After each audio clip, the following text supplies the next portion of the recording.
If you want to see those highlights, go to our website, WLBZ2.com. They are all there, all the highlights of this week's games and anything else you want to know, schedules, scores. I would dominate that. I'm too big for it right now. On the Busch North Series, Ryan and his dad are teammates, but come Saturday, Dad will take a back seat and become a fan. For this group of boys, gymnastics built their confidence and helped them in other sports, but it's also pretty fun. It's business as usual now for groundskeepers at Herman Meadows Golf Course.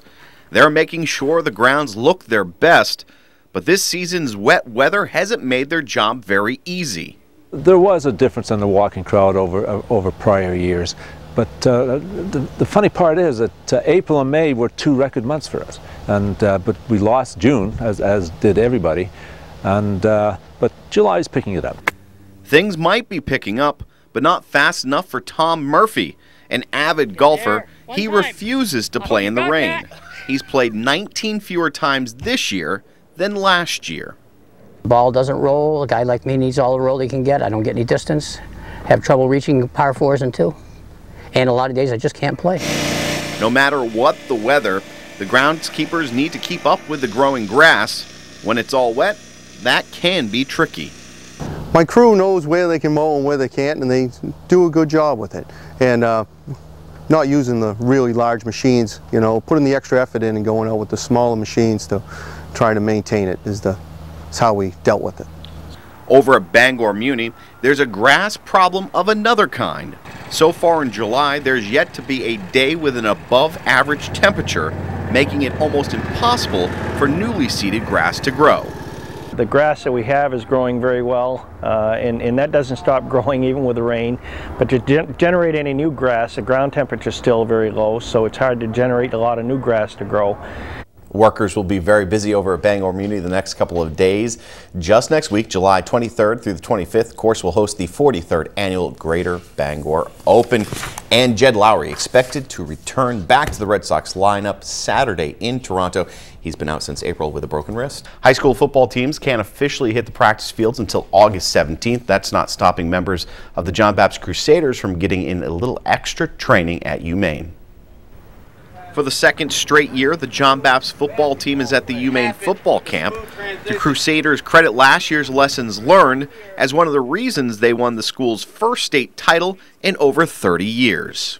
I think what helped is the fact that we could get all of our guys out here and get together as a unit, so therefore we've already put together a unit in the summer, and then once the season starts, we get, you know, that team chemistry started and everyone can get together and start playing as a team. Some of the players still can't believe they were able to accomplish last season. I still, like, every once in a while look at my ring and just wow or whatever, but I mean, we're coming in this year like that never really happened. Class C football teams across the state know something happened and will try their hardest to take the reigning champs down. The Crusaders are ready. We got to expect that we have a big target on our chest, so if anybody's coming for us, we're coming right back with the same fire. The young men taking part in the camp are not the only ones learning something. Head coach Dan O'Connell uses the camp to learn head coaching techniques from Jack Cosgrove and the Black Bears staff. If you're going to be up here as a spectator, it seems to make sense to me to take away what they're doing as, you know, the flagship school of our state and the top level of football played in this area. These days, Ricky Gibson watches his teammates play football from the sideline. That's because shortly after the Black Bears' first game, Ricky went to the doctors suffering from headaches, blurry vision, and slurred speech. The diagnosis couldn't have been any worse: brain cancer. But his family and friends are helping him cope. Wish me luck, all right? So much. It didn't take the Make-A-Wish Foundation long to hear about Ricky's story and grant him a wish. He could have used the wish for himself. Instead, he's helping his coach and teammates. Every football player at Maranacook that's ever stepped on this field has dreamt about having lights, bleachers, and Ricky's going to see that happens.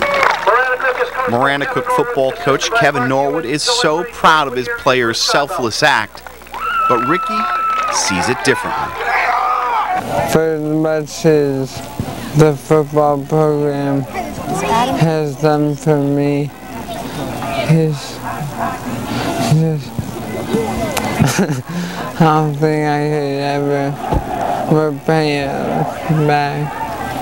In our eyes, Ricky is a hero. Anybody that puts family, friends, and his school and programs ahead of himself is a hero.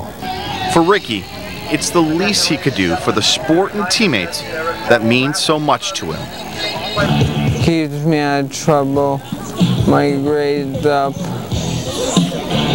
a lot of friends, second family. It's not so much about the wins.